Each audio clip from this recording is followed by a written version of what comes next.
Professor కోదండరాంపై విమర్శలు టీఆర్ఎస్కు నష్టం కలిగించాయా? గోటితో పోయేదాన్ని టీఆర్ఎస్ గొడ్డలి వరకు తెచ్చుకుందా? మొత్తం ఎపిసోడ్లో గెయిన్ అయింది ఎవరు? కోదండరాం ఇష్యూలో టీఆర్ఎస్ భవిష్యత్ వ్యూహం ఏంటి?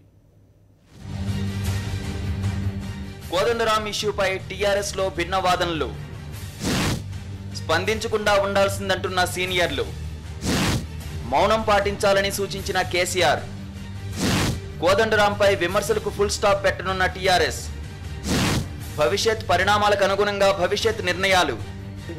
తెలంగాణ జేఏసీ చైర్మన్ ప్రొఫెసర్ కోదండరాంపై ముప్పేట దాడి చేసిన టీఆర్ఎస్ ఇప్పుడు ఆత్మరక్షణలో పడినట్టు కనిపిస్తోంది. విమర్శలు చేసి అనవసర రాద్ధాంతం చేసుకున్నామనే భావన టీఆర్ఎస్లో వ్యక్తమవుతోంది. మొత్తం ఎపిసోడ్లో టీఆర్ఎస్కే ఎక్కువ నష్టం జరిగిందనే వాదనలు వినిపిస్తున్నాయి. 2 ఏళ్ల పాలనపై ప్రొఫెసర్ కోదండరాం చేసిన వ్యాఖ్యలపై ఆచితూచి స్పందించి ఉంటే ఈ పరిస్థితి వచ్చి ఉండేది కాదని టీఆర్ఎస్ వర్గాలు అభిప్రాయపడుతున్నాయి. రాజకీయంగా ఇప్పటివరకు టీఆర్ఎస్ ఎవరిపై విమర్శలు చేసినా పెద్దగా వ్యతిరేకత రాలేదని, కానీ కోదండరాం విషయంలో లెక్క తప్పిందని పార్టీ వర్గాలు అంగీకరిస్తున్నాయి.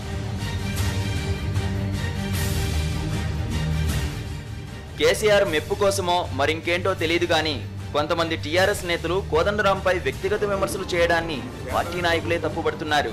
కోదండరాం సలహాలు సూచనలు పాటిస్తామని చెప్పి ఉంటే ఇంత డ్యామేజ్ జరిగేది కాదని తెలంగాణ భవన్లో గుసగుసలు వినపడుతున్నాయి. కోదండరాంపై తెలంగాణ సమాజంలో ఇప్పటికీ చెక్కుచెదరని గౌరవం ఉందనే విషయాన్ని పార్టీ నాయకులు గుర్తు చేసుకుంటున్నారు.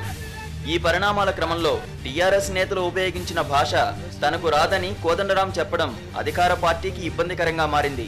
డ్యామేజ్ కంట్రోల్లో భాగంగా ప్రస్తుతానికి కోదండరాం విషయంలో మౌనంగా ఉండడమే బెటర్ అనే నిర్ణయానికి టీఆర్ఎస్ వచ్చినట్టు కనిపిస్తోంది. Narasimharao, principal correspondent.